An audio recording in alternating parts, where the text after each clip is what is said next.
Que el Señor me les bendiga a todos.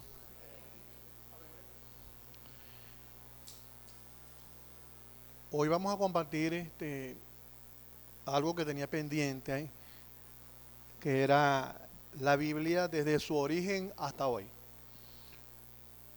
Es una enseñanza histórica, es decir, no es una enseñanza textual de la Escritura, es una enseñanza histórica que tenía preparada para compartir, dado a fechas importantes como lo fueron el 31 de octubre pasado y el 28 de septiembre. Dos fechas importantes, el 28 de septiembre y 31 de octubre. Son dos fechas importantes en la historia. El 28 de septiembre de 1569, porque fue el día cuando se entregó o se culminó o comenzó a circular lo que es la Biblia Reina Valera, la que nosotros utilizamos. Fue la primera Biblia en castellano que llegó a existir y fue en el 28 de septiembre de 1569. Por eso en septiembre los cristianos celebran el Día de la Biblia. A veces nos dicen septiembre, el mes de la Biblia, pero a veces no nos enseñan por qué se le dice a septiembre el mes de la Biblia. Fue el mes cuando tuvimos por primera vez la Biblia en castellano. Y la fecha del 31 de octubre, que fue la reforma, donde la iglesia volvió a las escrituras, a la originalidad, a los textos, donde se hicieron reformas. Dos fechas importantes que ocurrieron, lo que es la Biblia y lo que es la reforma. Voy a tratar de sintetizar desde que se escribió por primera vez el primer escrito de la Biblia hasta nuestros días, un recorrido histórico en 45, 50 minutos con el favor del Señor. Porque es importante que conozcamos esto, que conozcamos nuestros orígenes, porque así podemos conocer el libro que tenemos a nuestras manos, porque lo tenemos así resumido, bien agrupadito, como la Biblia, como palabra de Dios. Así que vamos a orar. Padre, en el nombre de Jesús, en este momento, cuando vamos a compartir esta reseña histórica, Señor, de lo que fue la Biblia o cómo nos llegó la Biblia desde su origen hasta hoy, te pido, mi Dios, que tú puedas guiarme en lo más sintetizado posible, poder explicar a mis hermanos cómo se inició y cómo tenemos la Biblia hoy. En el nombre de Jesús te lo pido y te doy muchas gracias. Amén. Bueno, la Biblia desde su origen hasta hoy, ahí la tenemos. Vemos que la Biblia al principio, cuando se escribió por primera vez, se utilizó piedra. Moisés, en el tiempo de Moisés se escribió en piedra los 10 mandamientos y algunos otros escritos se escribieron tallados en piedra. Vemos que también se utilizó la vitela, los cueros de animales eran utilizados para escribir mensajes que Dios daba a personas específicas y al pueblo, y se utilizó lo que es la vitela. El pergamino también fue utilizado, tomado de lo que eran los árboles, se creaban los pergaminos y también se utilizaba para escribir. Se utilizaba cincel, se utilizaba el martillo, se utilizaba lo que es tinta y pluma. Después, cuando se comenzó a utilizar el pergamino, se comenzó a usar lo que era pluma con tinta. Estos fueron los materiales usados cuando se escribió la Biblia por primera vez, porque podemos pensar que toda la vida o todo el tiempo la Biblia fue así como usted la tiene en la mano. Lo que quiero enseñar es que la Biblia no fue así todo el tiempo como nosotros la tenemos en la mano. Todo fue un proceso de revelación, todo fue un proceso de inspiración y todo fue un proceso de iluminación en la guía del Espíritu Santo para que nosotros tuviésemos la Biblia como la tenemos hoy. Los idiomas. Vemos que los idiomas, bueno, al principio el pueblo judío utilizaba el hebreo, era el idioma que ellos hablaban, y el Antiguo Testamento en mayor parte se escribió en hebreo.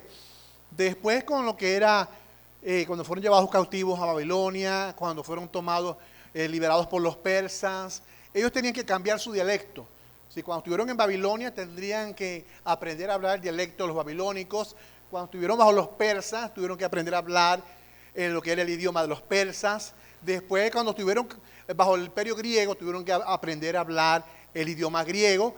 Es decir, que los judíos se fueron adaptando a los idiomas con los que ellos iban conviviendo. Entonces, Hebreo, Antiguo Testamento, alguna parte del Antiguo Testamento fue escrita en arameo, y cuando llegamos al Nuevo Testamento, que el pueblo estaba bajo el gobierno de los griegos, luego vinieron los romanos, se escribió lo que es la Biblia en el griego. Así que los tres idiomas fueron hebreo, arameo y griego. Vamos a ver los manuscritos. Al principio existían pergaminos originales. Aquí vemos uno, pergaminos originales de las Escrituras, y había que transcribir. Los originales eran conservados por medio de unos copistas o escribas que se llamaban masoretas. Vamos a aprender esas palabras, escribas masoretas.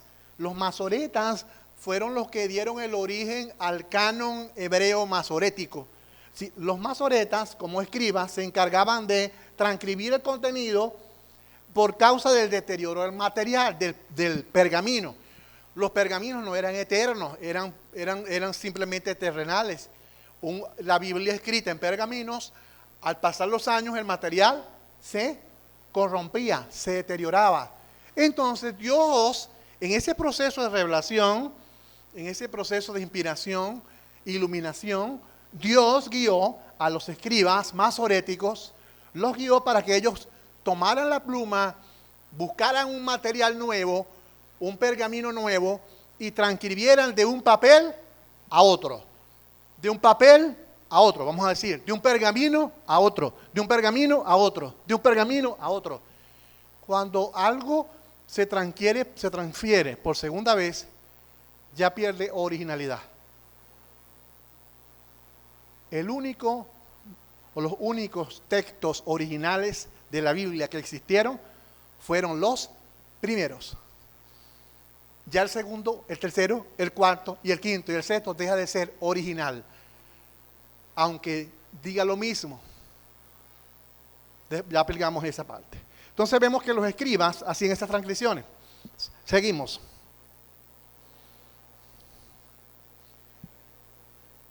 Los manuscritos originales y sus derivados, vamos a colocarlo así. ¿Cuál es el original? El A. Los escribas masoretas, se dañó el papel en el A, el manuscrito original, se dañó. Ellos lo pasaban a un B y a un C, para mantener el escrito, la revelación.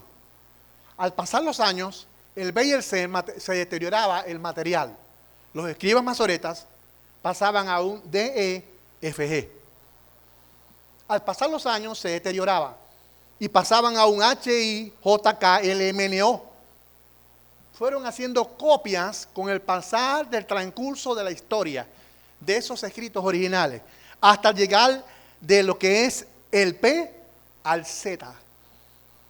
Todos esos manuscritos, con el pasar del tiempo, ellos iban transcribiéndolos para conservar el escrito, lo que es la revelación, lo que es el proceso de inspiración. Dios tenía su mano metida en los escribas masoretas. La siguiente. hubo una necesidad. La necesidad de un canon. Ya explico qué es el canon, ¿no? El canon es una medida, un conjunto de reglas, para determinar cuál libro es el original y cuál libro no es el original.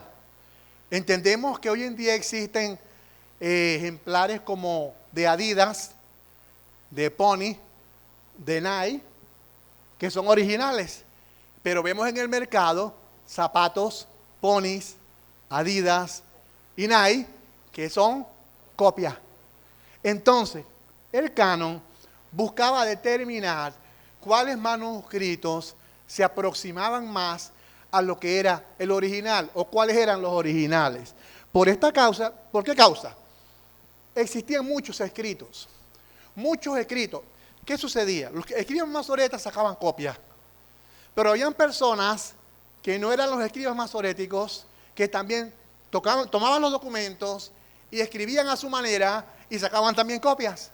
Sucedió en la historia que habían muchos escritos de la Biblia regados en todos los lugares. Ya no era uno, ya no eran 39, ya no eran, bueno, en el Nuevo Testamento 27, pero ya no eran 39, sino que habían cientos manuscritos que decían que eran del Antiguo Testamento. Entonces, el canon tuvo que determinar, los escribas masoréticos tenían que determinar cuáles eran los libros de la Biblia. Y ellos dieron una determinación, dieron una selección. Esto se hizo en el Antiguo Testamento, 39 libros. En el Nuevo Testamento también pasó lo mismo. La siguiente, Jesús. No, ahí está bien. Nuevo Testamento. También sucedió lo mismo. Los apóstoles escriben, pero habían pseudo apóstoles que también escribían. Y todos decían que también eran apóstoles de Dios. Entonces no solo habían 27 libros circulando, sino que habían más de 27 libros circulando en la iglesia. Y todos decían que eran palabras del Señor. Entonces el canon era reglas de medida, que vamos a ver ahorita cuáles son esas reglas de medida, por la cual la gente determinaba la selección de los libros del Antiguo Testamento, cuáles eran los originales, los inspirados, y en el Nuevo Testamento después, cuáles eran originales, inspirados y cuáles no. El canon bíblico determinaba la autoridad. Ellos estudiaban los escritos que estaban regados por todo el mundo y ellos buscaban la autoridad. ¿Contiene palabra de Dios? Leían. Vamos a ver si habla de Dios. Si habla de, ¿cómo se llama el gordito? Mahoma, ¿no? Mahoma. Si habla de Mahoma, ellos analizaban y entonces ellos concluían, no es palabra de Dios. Ellos buscaban resaltar la autoridad, que se hablara hablara de Dios. Es profético. Fue escrito por hombres que demostraron ser hombres de Dios. Examinaban. Es profético, lo escribió Moisés. Génesis, Éxodo, Levítico, Número y Deuteronomio. Lo escribió Moisés. Estudiaban la vida de Moisés. Moisés era un hombre que demostró con su vida que era de Dios. Entonces sus escritos son válidos. Porque la vida del escritor demostró que lo que escribió era auténtico porque su vida era ejemplar. Entonces era profético, auténtico, históricamente era confiable, aceptado por todos, ellos evaluaban. Este es el libro de Génesis, es leído por todas las iglesias en la historia.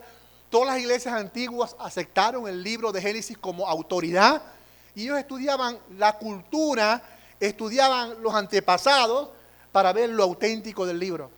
Estudiar lo dinámico. ¿Qué es lo dinámico? Si el libro que se estaba usando en las iglesias tenía poder de transformar las vidas, de cambiar, de que si alguna persona era reformada, mejoraba, era distinta, es dinámica, transforma vida. Entonces decía, el libro es bueno. Luego era aceptado, reconocido y aceptado por la iglesia primitiva, hablando en el principio. Todo el mundo aceptaba el libro como tal. Era un estudio minucioso, donde Dios tenía su mano metida allí para guiar a los hombres a ver cuáles libros eran inspirados y cuál libro no era inspirado. Hay una situación, el canon bíblico. ¿Qué pasa con el canon bíblico? Se dice que hay un canon bíblico protestante, 39 libros, Antiguo Testamento. Y se dice que hay un canon bíblico católico, 46 libros. Y entonces, ahí hay un problemita. Porque el católico dice, no, la Biblia tiene 46 libros en el Antiguo Testamento.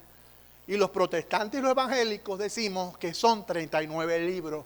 Entonces, ¿cuál es el canon auténtico? ¿El de los católicos o de los evangélicos protestantes? ¿Cuál es el canon auténtico? Vean, hubo un grupo llamado la Septuaginta. La Septuaginta fue un grupo de 72 hombres. Eran 72, pero lo llamaron la Septuaginta. Y lo deletearon LXXX, que son 70. Pero fueron 72 hombres.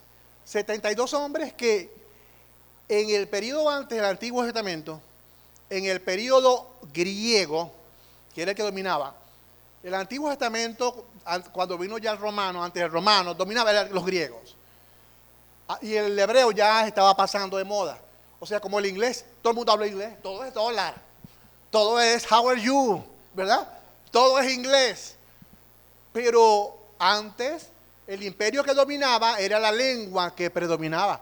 Cuando los hebreos dominaban, el hebreo dominaba. Dominaron los babilónicos, los persias, era el idioma que predominaba. Dominaron los griegos, era el idioma que predominaba cuando nació nuestro Señor Jesucristo, en ese lapso y antes de Cristo, en ese lapso. ¿Qué pasó?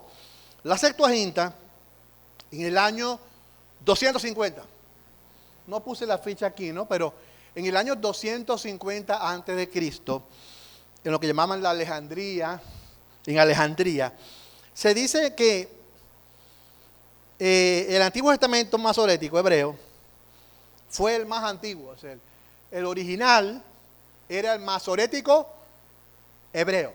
¿Por qué lo llamamos masorético? Porque los escribas masoretas eran los que eran autorizados para transcribir lo que era un libro a otro, los escribas masoréticos, eso se llamaba el hebreo masorético. Pero como estaba escrito en hebreo, y llegamos al periodo de los griegos no leían nada el hebreo. Entonces hubo un señor que se llamaba Ptolomeo II. Ptolomeo II dijo, yo quiero tener esa Biblia hebrea en griego, porque lo que hablaban era griego. Y entonces él seleccionó 72 sabios para que hicieran la traducción del hebreo al griego, para él tener en su biblioteca la Biblia, la palabra de Dios, los escritos hebreos, que eran 39 libros, todavía no existía el Nuevo Testamento, 39 libros Antiguo Testamento, lo que era el hebreo masorético. Pero estos 72, dice la historia que comenzaron cada quien por su lado. ¿Saben qué es 72 hombres, cada quien por su lado, hacer la traducción de los 39 libros del Antiguo Testamento que los escribas masuretas habían transcrito de los originales, pasándolo de material a material? Estos 72, esta traducción no fue de un día. ¿Saben cuánto duraron haciendo esta traducción estos 72 hombres con el equipo con el que trabajaban? ¿Cuánto tiempo duraron haciendo la traducción del hebreo a lo que es el griego? 200 años. 200 años. Y concluyeron cada quien por su lado su traducción del hebreo al griego. ¿Qué pasó en 200 años? Cuando juntaron las traducciones de cada uno de los 72, se dieron cuenta que había un milagro. ¿Cuál fue el milagro? Que los 72 escritos, que cada quien hizo la traducción del hebreo al griego, los 72, aunque fue por diferentes personas en diferentes sitios, cuando se juntaron, se dieron cuenta que los 72 concordaban con exactitud en lo que era la traducción del hebreo al griego. Tenían concordancia los 72. ¿Qué nos enseñaba eso? Que todo era guiado por el Espíritu Santo. Así llegó la palabra de Dios a los griegos. Si esta Septuaginta no hace la traducción del hebreo al griego, es decir, los griegos nunca hubiesen leído la Biblia. Pero sucedió que la Biblia llegó. ¿Qué pasó con los escribas masoretas? Hubo un detallito, que ellos consiguieron unos materiales que también eran extraescriturales, que aparecen en el Antiguo Testamento de la Biblia católica, que son 46 libros, 7 libros más. Ellos vieron 7 libros como importantes para incluirlos en lo que era la traducción del hebreo al griego. Los escribas masoretos fueron los que introdujeron, metieron esos 6 libros, 7 libros que aparecen en la Biblia católica, porque ellos dijeron, estos libros son buenos como historia. Ellos fueron sinceros. Estos libros son buenos como historia, vamos a incluirlo. Y pusieron pie de nota de página. Estos libros no son catalogados como originales de los escribas masoretos, inspirados por el Espíritu Santo. Pero vemos que son importantes para que la iglesia conozca historia. Los griegos conozcamos historia. Lo hicieron con buena intención. Parecido al principio, me salgo un poquito, cuando la iglesia católica designó la imagen de los apóstoles en los templos. Ellos no lo hicieron con mala intención. Si leemos historia, no lo hicieron con mala intención. Su intención fue, pero nosotros oramos por Jesucristo y no lo vemos. Vamos a hacer una imagen de Jesucristo para que vean a alguien ahí, se imaginen que así era.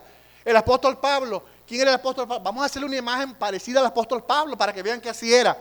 Pero su intención no era que la humanidad se desviara a la idolatría y a la adoración de esas imágenes. Con el tiempo, la humanidad se desvió a idolatrar y separarse de Dios y de Jesús por hacer la idolatría a las imágenes. Nunca había mala intención.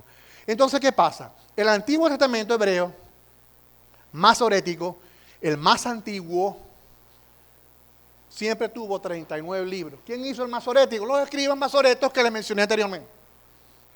El Antiguo Testamento griego, de la Septuaginta, que ellos hicieron la traducción del hebreo al griego, fueron 46. Ellos metieron 7 más. El Antiguo Testamento protestante, de aquí evangélico nosotros, 39 libros. El Antiguo Testamento católico, 46 libros. Entonces, ¿por qué razón nosotros tenemos 46, ellos tienen 39? Lo que sucedió fue lo siguiente. Los griegos siguieron utilizando lo que era la Biblia de la Septuaginta, la griega. Nunca se fueron a los escritos del hebreo masorético. Ellos utilizaron fue lo que era la Biblia en griego. Y aún en tiempo de Jesús, los apóstoles siempre utilizaban y citaban la Biblia de la Septuaginta, la Biblia en griego. Es decir, no iban a lo que era los escribas masoréticos o lo que era el hebreo masorético. Todos se guiaron, el Nuevo Testamento se guió por lo que era simplemente, por lo que hizo la Septuaginta. Bien, en el tiempo de los apóstoles, se leían los apócrifos, los leía la iglesia, leía los apócrifos como tal. Entonces pasó el tiempo en la historia, la Septuaginta incluyó esos libros adicionales, el judaísmo posterior, masorético, más antiguo, estoy hablando de los hebreos judaizantes, en el año 70 después de Cristo, ellos tomaron una decisión, no dejarse guiar por la Biblia que tradujo la Septuaginta, los 46 libros. En el año 700, ¿verdad? 700 dijo, 700, ¿no? 700 después de Cristo. Los judíos, lo que es la ortodoxa como tal, ellos tomaron la decisión de sacar una traducción de los originales, que no era la Septuaginta, sino era la más antigua, el hebreo masorético. De allí que los judíos como tal aceptaron que la Biblia eran 39 libros y no 46 como lo hizo la Septuaginta. Estos son los judíos que hoy en día no quieren a Cristo, estoy hablándole de ellos. Es decir, en el año 700 ellos hicieron un buen estudio de lo que es el hebreo masorético y determinaron que era el 39.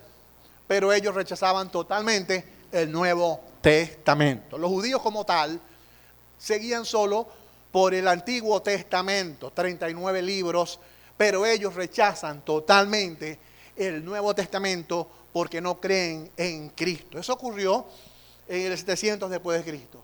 Vean que hubo una fecha que fue después en la Reforma, ya la vamos a hablar ahorita, 1517, donde se comenzaron a hacer estudios, a ir a los originales, y también obviaron lo de la Septuaginta. Y se fueron a los originales, a los masoréticos hebreos antiguos. Y también concluyeron que la originalidad de la Biblia en los protestantes son 39 libros, que los evangélicos, nosotros hoy como nos llaman los evangélicos, los libros originales son 39. Por eso la originalidad viene del Antiguo Testamento hebreo masorético. Ellos, sin ninguna mala intención, añadieron 7 libros del Antiguo Testamento como educativos, pero esto perjudicó a la iglesia porque comenzaron a tomarlos como originales. Si leemos los apócrifos, en la Biblia donde aparecen, esos 7 libros hablan cosas de idolatría, hablan cosas de brujería, hablan cosas de hechicería, hablan cosas que van en contra de lo que es la Biblia, pero tienen buena historia. ¿Usted quiere conocer historia del periodo griego? Lea los apócrifos, no es malo leerlos, léalos y se va a documentar de buena historia lo que sucedió en ese tiempo de lo que era Antiguo y Nuevo Testamento. Ok, seguimos.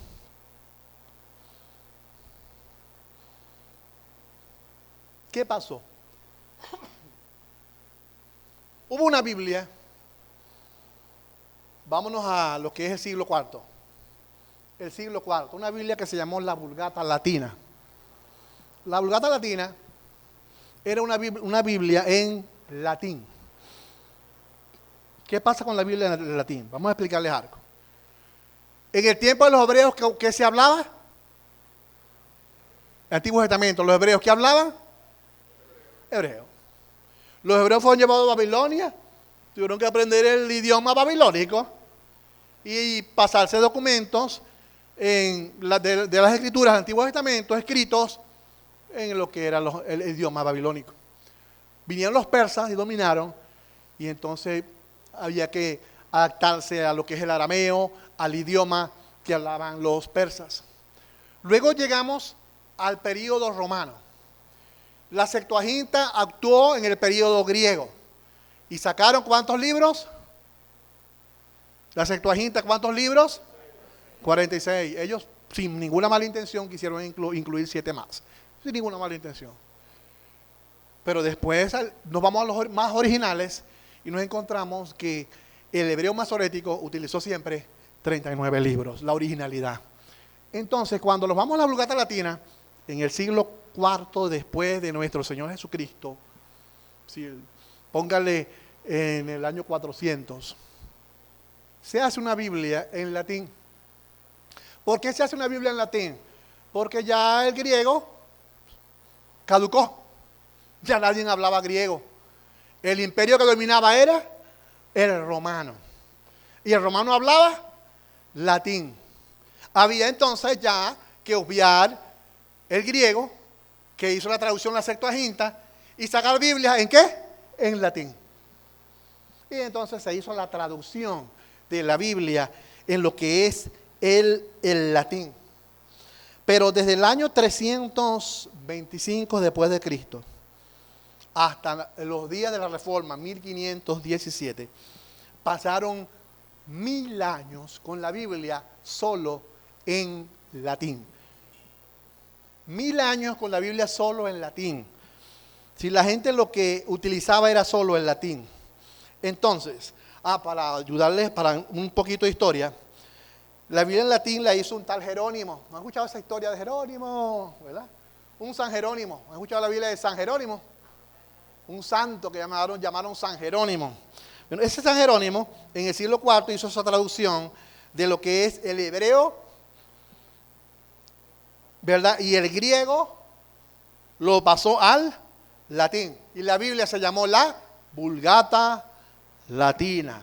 La primera Biblia en lo que era el latín. La Iglesia Católica utilizaba esta versión en latín. Si la Iglesia Católica hacía la misa con la Biblia en latín por 10 siglos, por 1000 años, ¿verdad? La iglesia utilizaba pura Biblia en latín. De allí surge que los sacerdotes decían que nadie puede leer la Biblia.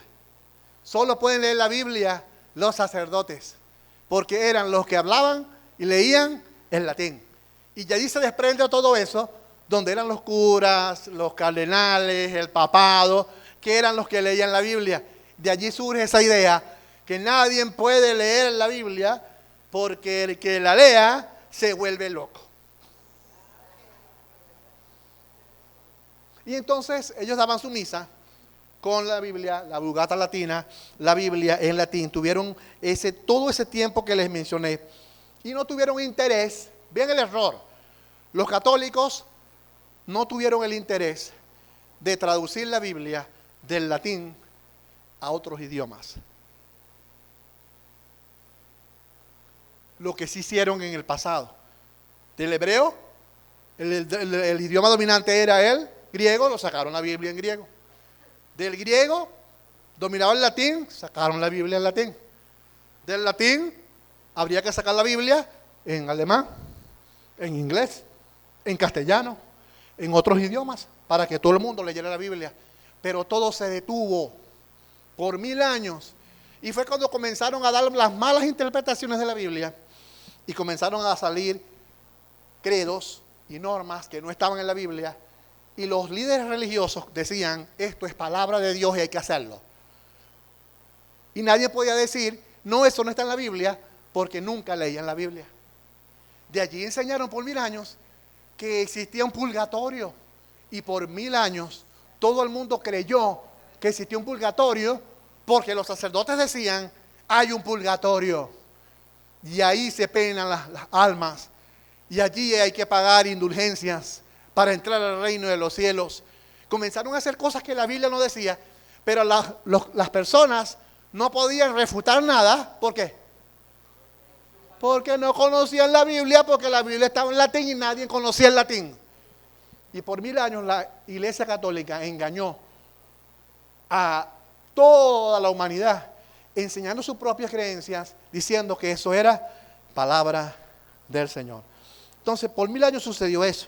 Y llegamos entonces al 31 de octubre de 1517, donde un hombre llamado Martín Lutero, este hombre vio esa corrupción, vio la corrupción en la iglesia por 1000 años. Este hombre vio las malas enseñanzas que habían surgido desde el 313 hasta el año 1517. Imagínense ustedes, 1000 años, la iglesia católica dominando y haciendo lo que ellos querían. La iglesia católica dice que son la primera iglesia. Por la historia, ustedes pueden ahora explicar que la primera iglesia fue la iglesia primitiva, la iglesia de los apóstoles que estuvieron con Jesús. Esa fue la primera iglesia. Los textos del Nuevo Testamento y usaron el Antiguo Testamento. La primera iglesia que vemos en el libro de Hechos. Pero cuando mueren los apóstoles, en el año 100 muere el último apóstol, que fue el apóstol Juan, el que escribió Apocalipsis. Y en el año 100 adelante vinieron los discípulos de ellos y siguieron enseñando la Biblia. Pero luego la tercera, cuarta generación, en el siglo 3 y 4, comenzaron a deteriorar y a malinterpretar las escrituras y comenzaron a salir normativas y reglas que ellos comenzaron a crear. De allí entonces surge la idea, o surge aquello que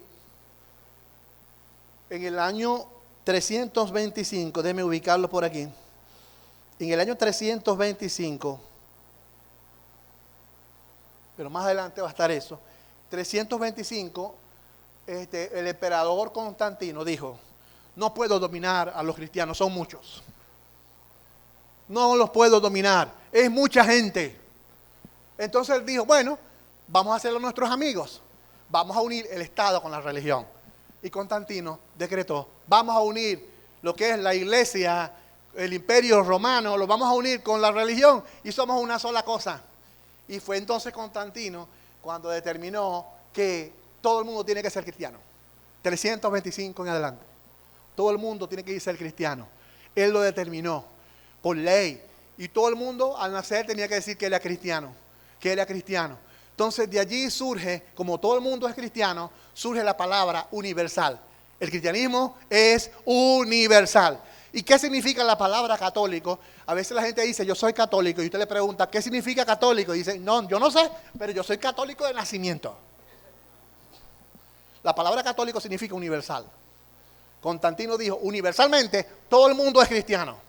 Entonces, si el catolicismo nace en el 325, por orden de un emperador político, del 325 en adelante, quiere decir que la primera iglesia fue la de los apóstoles en Hechos, iglesia primitiva.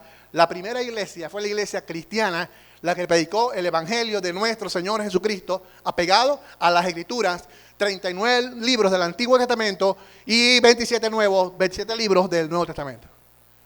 Entonces, ¿qué es primero? La iglesia cristiana. Luego sale el catolicismo, y usted escucha a veces el catolicismo dice, no, que los primeros somos los católicos somos los primeros. No, no son los primeros. El catolicismo sale del 325 por orden de un emperador. Todo el mundo tenía que ser católico, como tal. Entonces vemos que la reforma protestante, Martín Lutero, déjalo atrás, déjame la anterior. Martín Lutero, estudiando la Biblia, bueno, su conversión fue que él iba por un camino, y en ese camino, él iba a estudiar para abogado. El papá quería que él fuera abogado. Y él iba por un camino y comenzó a llover y a caer centellas, y una centella le cayó cerca, y el rayo por aquí, él se asustó tanto que él clamó a Dios y le dijo, si me salva, voy a servirte. Y desaparecieron los centellazos y desapareció todo. Y él dijo, no voy a estudiar entonces más para abogado, de ahora en adelante voy a hacerme monje, para ser religioso, para servirle a Dios. Ahí comenzó la vida de Martín Lutero. ¿Y cómo cambia Martín Lutero? Martín Lutero cambia porque él va desde Alemania, lo envían a Roma, y cuando él llega a Roma, él consigue que estaban los sacerdotes en las plazas vendiendo indulgencias. ¿Qué es indulgencia? Algunos saben qué es indulgencia, otros no saben qué es indulgencia. Indulgencia es pagar por el perdón de tus pecados. Entonces una persona pasaba y decía, yo cometí adulterio. Bueno, $500 y eres perdonado. Algunas personas decían, se me murió un tío, quiero que se salve. Bueno, vamos a pagar $500 para que esté en el purgatorio, purgue sus penas y luego va al reino de los cielos. Y entonces venían las familias y decían, no, yo quiero pagar por toda mi familia. ¿Cuánto pago yo por toda mi familia para que entren al cielo? Y los sacerdotes les decían, tienes que dar $5,000 por toda tu familia. Y así fueron recogiendo indulgencias, dinero. ¿Por qué hubo la necesidad del dinero en lo que era la iglesia católica? Recuerda que la iglesia católica estaba unida con el Estado. Pero sucedió algo, como que todo lo que está junto, en algún momento de la historia, se rompe. Todo lo que está enlazado, en un momento se rompe.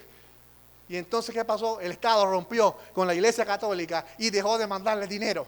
La basílica había comenzado a ser construida, iba por la mitad, y necesitaban dinero para terminar la basílica. ¿Qué hicieron? Bueno, ellos vamos a crear indulgencias, vamos a crear el perdón de los pecados, vamos a crear lo que es el purgatorio. Y a pedir dinero a la gente. Y la gente, en su ignorancia, porque leían solo la Biblia, existía solo la Biblia en latín, y nadie podía leer la Biblia para decir, eso es mentira lo que están haciendo, porque la Biblia no lo dice, nadie podía decir nada. ¿Por qué razón? Porque la Biblia solo estaba en latín y solo la leían los sacerdotes. Y cualquier mentira que podían decir, podían verla como verdad, porque nadie podía refutarla, porque no existía la Biblia en otros idiomas.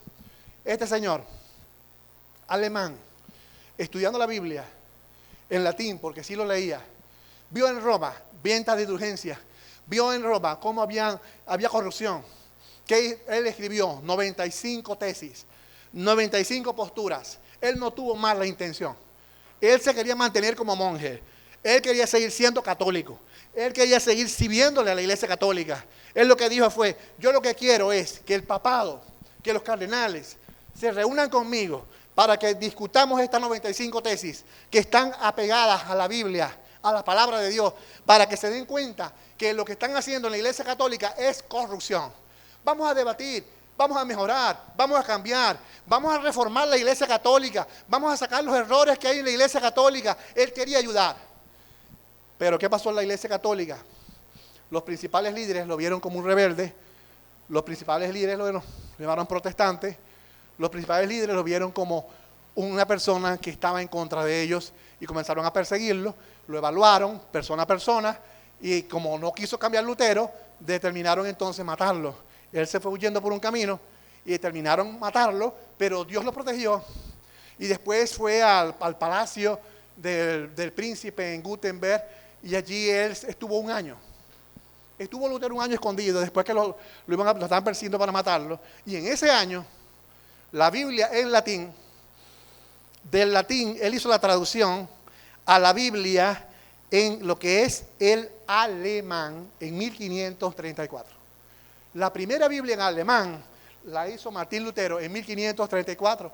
Y de allí comenzaron a salir Biblias en inglés, comenzaron a salir Biblias en otros idiomas. No solo Lutero fue el principal en ese entonces, pero antes de Lutero hubieron otros reformadores que intentaron ir en contra de lo que enseñaba la Iglesia Católica, pero los asesinaron, los quemaban vivos. El que quería hacer una traducción de la Biblia, lo quemaban vivos.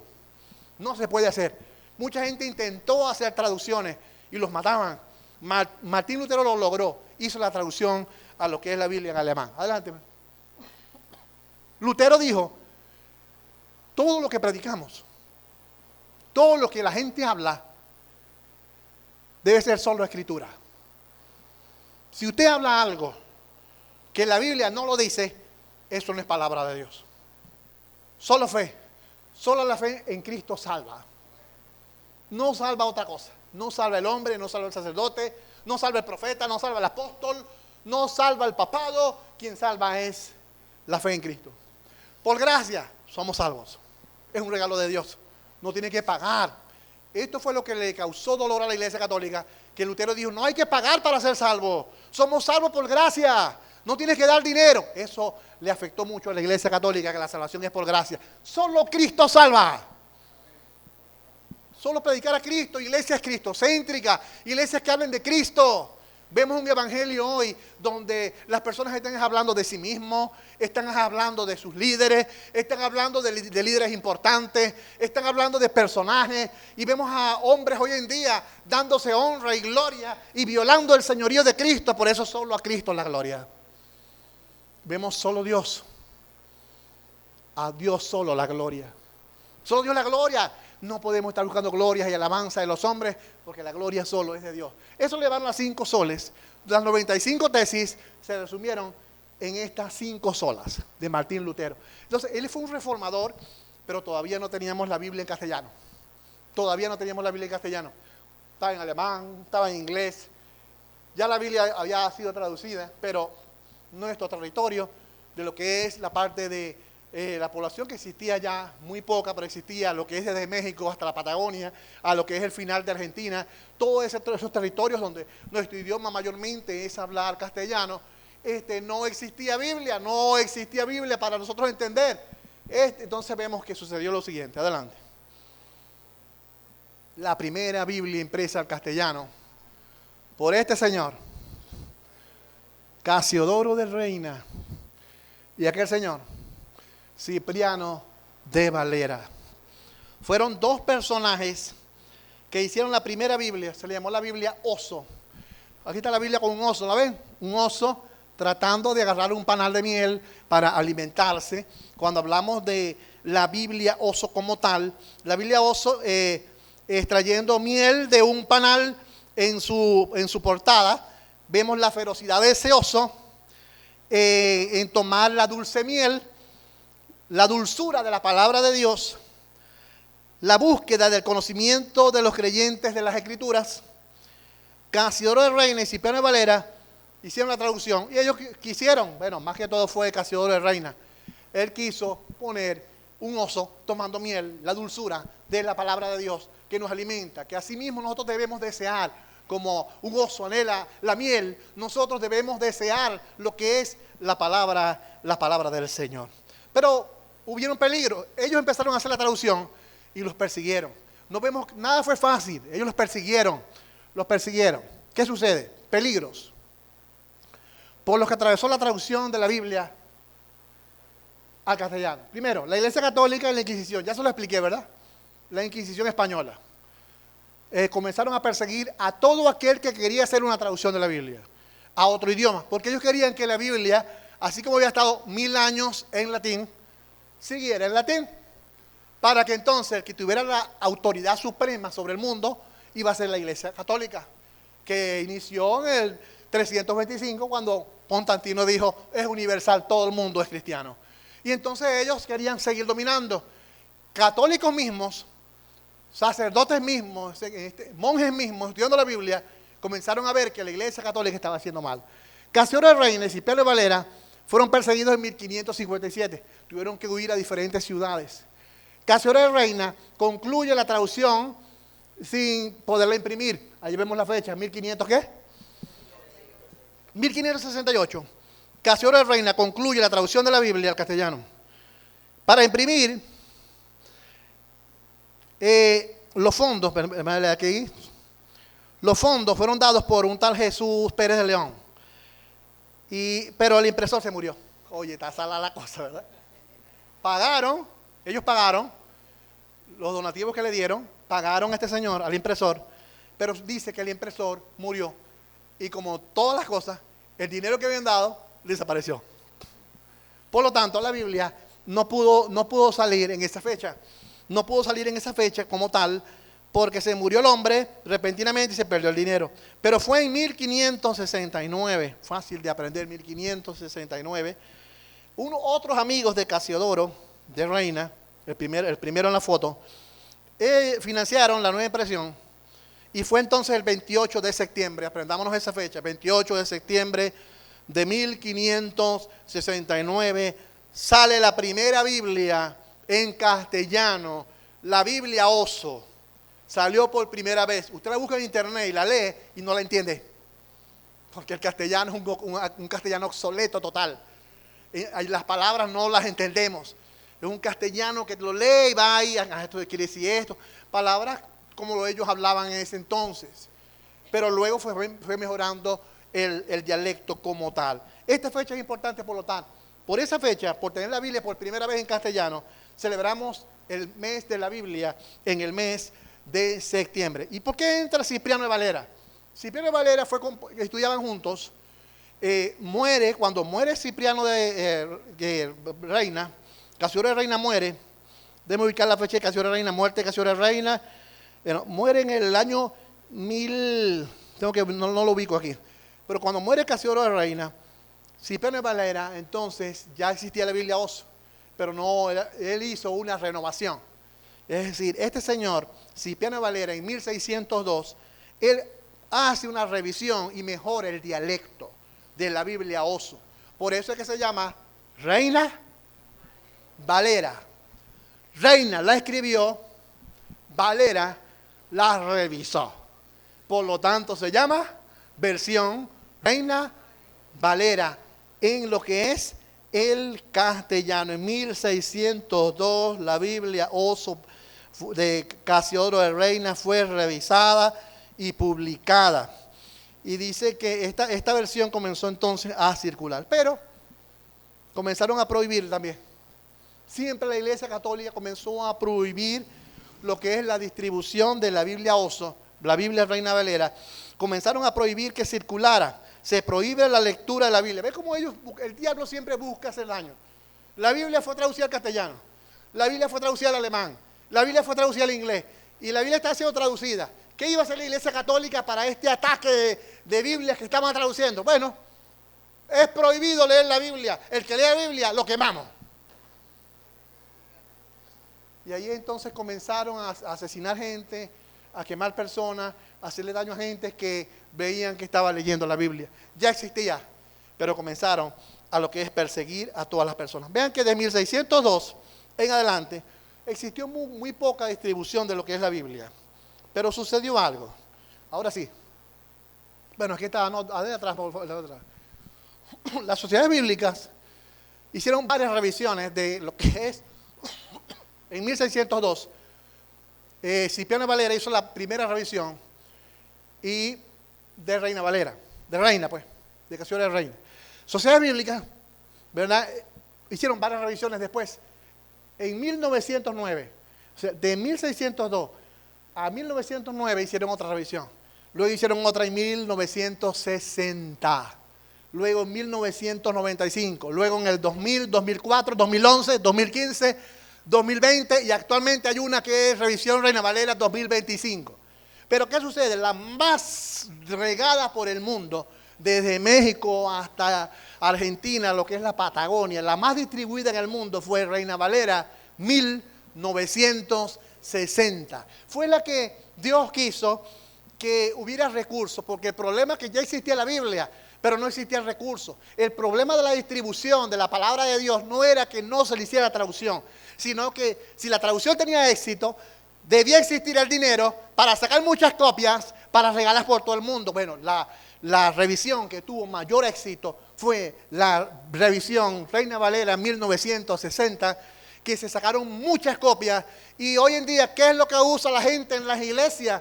La Biblia Reina Valera 1960, y comienzan a decir, el que no tenga esta no es la verdadera. No, no es que no es la verdadera, fue la que más se vendió y por eso fue la más popular. Y por eso es que la gente le da mayor importancia a Reina Valera 1960. Pero hay otras revisiones de la Biblia, Reina Valera, que son buenísimas, son un lenguaje más claro. Han salido lenguajes más claros hoy en día como tal. Entonces, ¿qué pasa? Ajá. Las del, ¿cómo?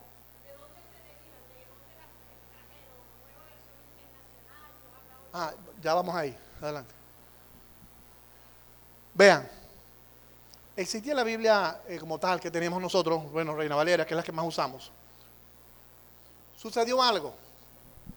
En el año 1947, un pastor beduino se le perdió una cabra y comenzó a buscar en las cuevas. Y en una cueva, él escuchó a la cabra bramar. Y él entró a la cueva porque él escuchó que la cabra quebró algo. Cuando él entra, se consiguió con muchos jarrones.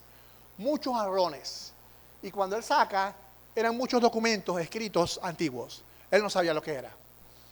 Cuando él se da cuenta que eran escritos de la Biblia, escritos de la palabra de Dios. Y entonces fueron vendidos. Es decir, la iglesia adquirió esos documentos como tal. La iglesia en ese hallazgo adquirió los documentos en 1947. Pero quiero resaltar algo. La Biblia Reina Valera. ¿Sí? La Biblia, vámonos a más atrás. Lo que hizo la Septuaginta. Fueron el hebreo más antiguo como tal. Pero los escritos que existían, que siempre donde salió Reina Valera, fueron los del siglo 7 y 8. Explico.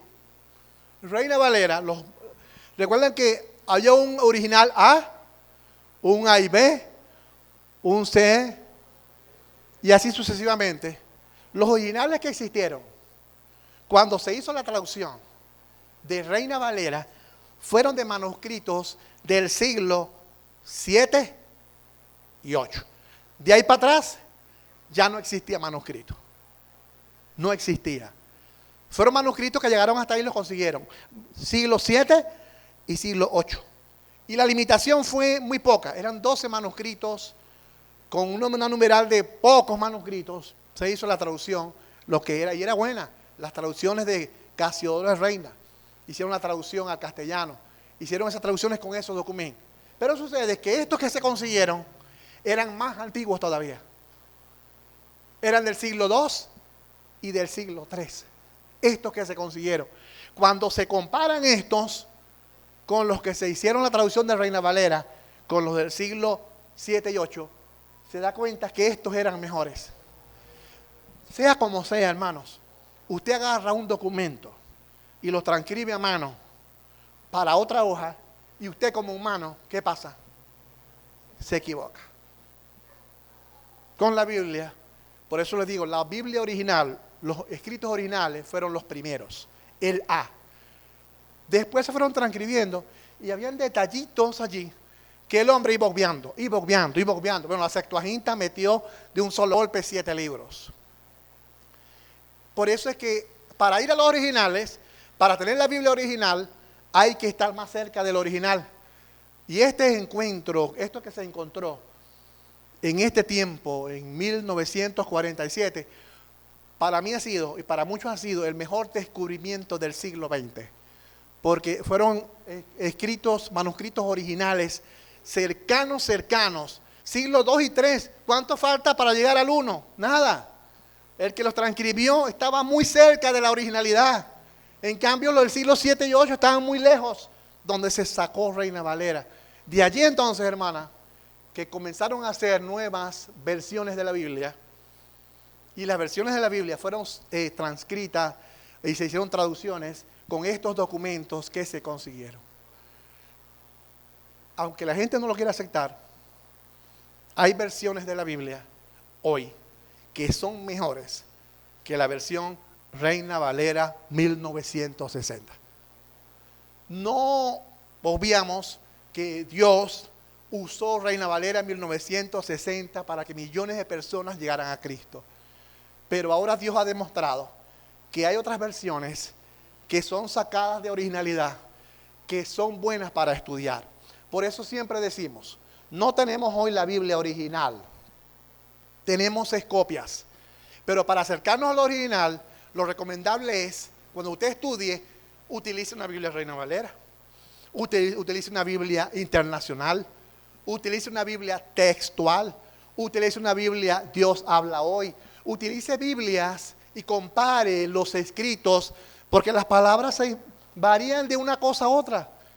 Vean, la originalidad, para darle un ejemplo, la originalidad de lo que era el hebreo, de los escribas masoretas, o lo que era el hebreo masorético, cuando se hablaba de una mujer, en ese tiempo se hablaba una mujer joven. Y una mujer joven concebirá y dará a luz un hijo. Cuando la Septuaginta traduce al griego, ellos les pareció cambiar el término una mujer joven, cambiarlo por una virgen concebirá y dará a luz un hijo. Cambiaron una mujer joven y utilizaron una mujer virgen. Cambiaron las terminologías de Yahvé, de Dios, las cambiaron en el griego a Señor. Es decir, para adaptarla a la cultura, para que las personas pudieran entender mejor la Biblia. Asimismo es hoy. Las versiones son buenas, nos ayudan a entender mejor la palabra de Dios en nuestros días. Por eso es que las versiones son importantes, tenerlas a la mano para estudiar la Biblia, porque nos dan mucha claridad. Ok, seguimos porque ya tengo casi la hora. Concluimos.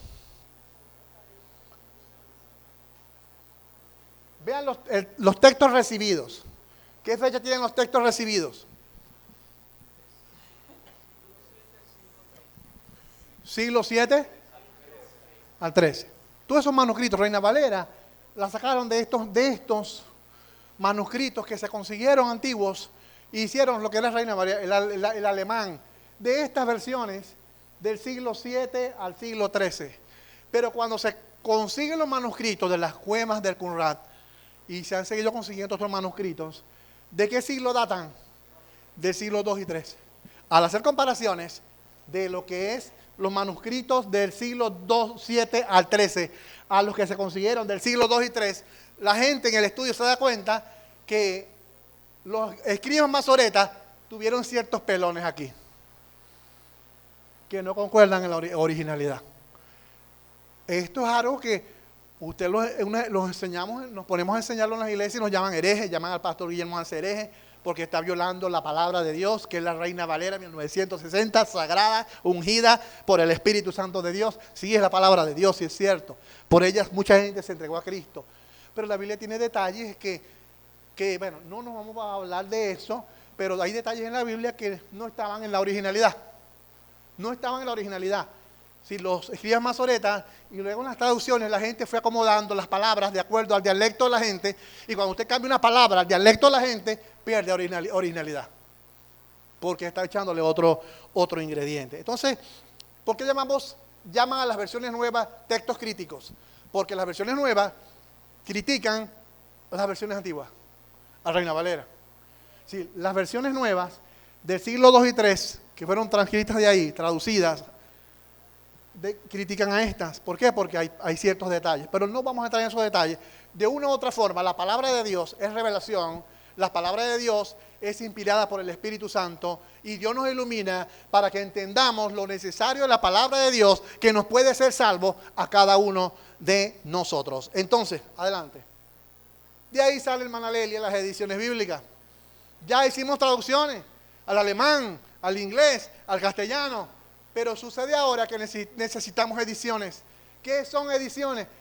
Vean, la Reina Valera de la Oso de 1569, nosotros la leemos, el castellano ese es muy extraño, lo leemos y nos cuesta entender ese castellano.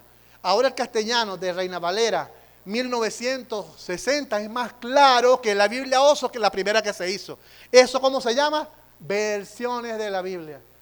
Versiones de la Biblia simplemente son traducciones que nos ayudan a guiar la Biblia a que podamos entenderla mejor, porque eso es lo que Dios siempre ha querido, que la Biblia no se quede en latín por 1000 años. Dios ha querido que la Biblia salga en muchos idiomas para que todo el mundo la lea, y no solamente para que todo el mundo la lea, sino con entendible, claridad. Y entonces allí vienen las palabras adaptadas a la cultura nuestra. Hay palabras que en la Biblia son adaptadas a la cultura nuestra para que la gente entienda lo que dice la Biblia y leamos la palabra de Dios. Entonces vemos lo que es las versiones. Vean, traducciones y versiones. Por causa de la variedad de idiomas en el mundo, se sacaron traducciones bíblicas. Hay traducciones por más de 2018 lenguas en el mundo. Actualmente, aquí mismo en Venezuela, tenemos una zona indígena, que es la zona indígena en la selva, lo que es el Sanamá. Es decir, donde vemos que nuestra asociación Adiel, tenemos gente que están trabajando en la traducción de la Biblia, el Nuevo Testamento, al idioma Sanamá. Es decir, tenemos en Venezuela indios que no hablan nuestro idioma y están en Venezuela. Y hablan ellos, ese es en su nota indígena. ¿Y qué están haciendo? Aquí mismo en Venezuela, en la zona de lo que es Bolívar, tenemos gente en el Amazonas que están trabajando con esos indígenas y están haciendo traducción de la Biblia al idioma de ellos, aquí mismo en Venezuela, para que ellos también lean la Biblia como palabra del Señor. Y eso es lo que se quiere, que todos leamos la Biblia y que todos tengamos la palabra del Señor. Por lo tanto, concluimos que toda escritura, el contenido, es idéntica y afirma, es inspirada, característica, autor, Dios, útil, la cualidad, para enseñar, redarguir, corregir e instruir. Vemos la utilidad. Si una versión, si una traducción, si alguna Biblia en cualquier idioma hace este efecto en la iglesia, enseña, corrige, redarguye e instruye, entonces es palabra de Dios porque hace cambios en la vida del hombre. Y es justa, hace justicia, a fin de que el hombre de Dios sea perfecto, enteramente preparado para toda buena obra. No importa en el idioma donde esté la Biblia, no importa la versión, si es clara, si esto cambia a la gente, es palabra de Dios porque Dios lo quiso de esa manera. Por eso la Biblia es revelación de Dios, por eso la Biblia es inspirada por Dios y por eso la Biblia Dios nos da iluminación, luz, para que entendamos lo escrito en el texto, para que así prediquemos la sana enseñanza. Y que Dios nos bendiga y que la paz del Señor esté con cada uno de nosotros. Amén.